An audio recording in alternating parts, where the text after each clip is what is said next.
Ito tayo ngayon ha. Yung tinatawag na project car. Ayan, tingnan nyo, walang laman ha. Skeleton pa lang yan.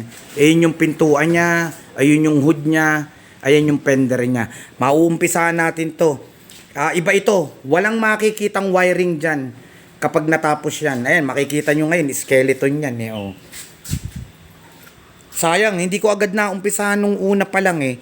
Na medyo may kalakalawang, may konting body repairing. O pero ngayon oh. Ayan na oh. Ayan, masusubaybayan natin to. Pupuntahan natin to para makita nyo. Mula dyan sa pagiging skeleton niya, hanggang sa matapos yan. Ngayon na, nag-uumpisa ng mga magpintura eh, oh. Ayan yung mga pang-ilalim niya eh, oh. Yan, na makikita natin yan. Kaya ko ito naisipang i-vlog kasi project car ito. Ayan yung harness niya.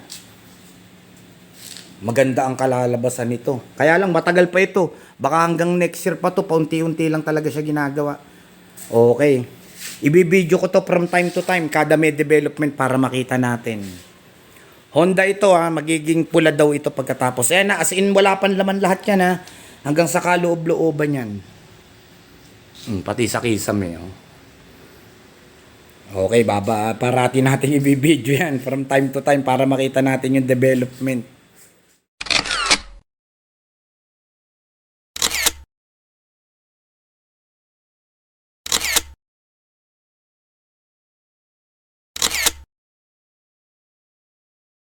Makikita nyo na yung sinasabi ko noon na project car na tinatawag. Ayan na, walang makikitang wiring dyan pag naikabit ang makina nyan. Tapos winiringan. Ito na yung final color nito. Kulay pula. Ayan, nasubaybayan natin to. Nung iba pa ang kulay nito, minamasilyahan. O, na-primeran. Ayan, pula. Ayan ang final color. Matingkad yung pagkapula niya. Tingnan nyo naman kung gaano kaganda, kakintab, kakinis yan. Kaya pag gusto nyo magpapintura, pwede nyong kontakin ng inyong lingkod kung gaano kaganda, oh. Naku, flawless ito eh. Pag lalo na pag na ano pa ito. Ano tawag doon? Yung nabapping. Honda Civic 1997 model. Yung bigote na tinatawag. Ganda, tingnan nyo. Okay, ayan. Nasubaybayan natin yan ha. Makikita nyo yan unti-unti. Pag nagkakabit na nung mga salamin yan. Lahat yung paunti-unti. Masusubaybayan natin yan, makikita natin yan.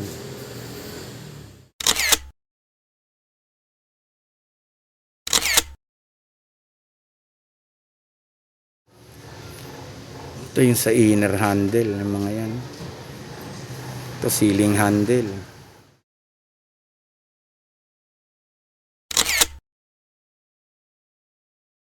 Project car na kinukwento ko sa inyo. Ayun na, inuumpisahan ng wiring ano. Binabalik na yung wiring niya. Yun! Tumakbo ron. Yun! Yun! Door switch.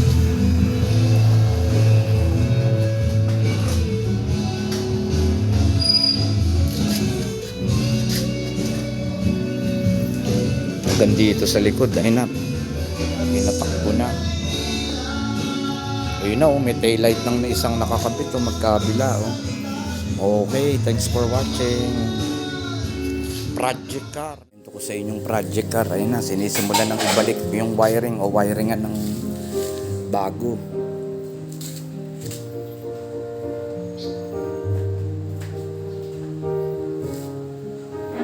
Diba? May konsuelo na pagka binuumpisa ng buuin yung door switch. Yun na, tumatakbong wiring papunta doon sa kabila.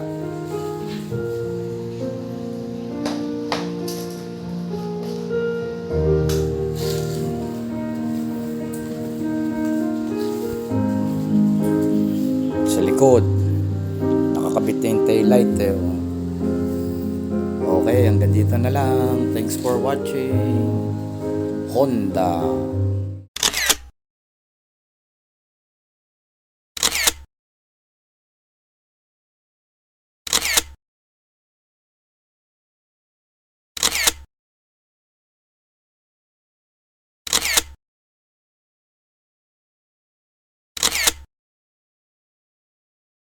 Ito sa binibidyo natin na Honda. Yun oh.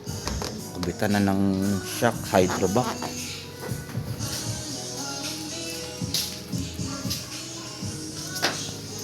Ganda na oh.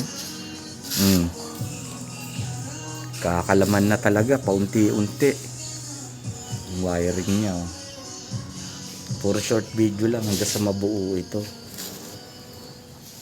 Kung gaano kaganda, gaano kalinis.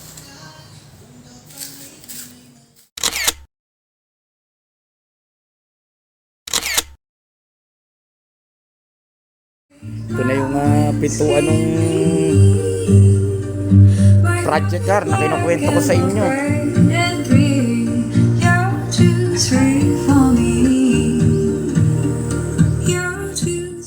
Ito oh. Yan yung project car na kinukwento ko sa inyo. Nabuhat sa engine bay hanggang sa kaloob-looban, nakatago lahat ng wiring niyan. Oh, di ba? May konsuelo na. Okay, thanks for watching.